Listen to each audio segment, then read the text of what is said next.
Hello বন্ধুরা, good morning. কেমন আছো তোমরা সবাই? আশা করি তোমরা সবাই খুব ভালো আছো আর আমি খুব ভালো আছি।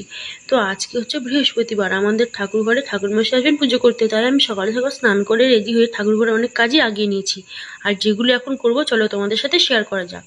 এই দেখতে পাচ্ছ অনেক বাসন আছে, এগুলো সব মেজে আমি জল ঝরাতে দিয়েছি আর আমার গোপুষ্ণদেরকেও স্নান করে বসিয়ে দিয়েছি আর আমার শিব ঠাকুরকেও স্নান করানো হয়ে গেছে।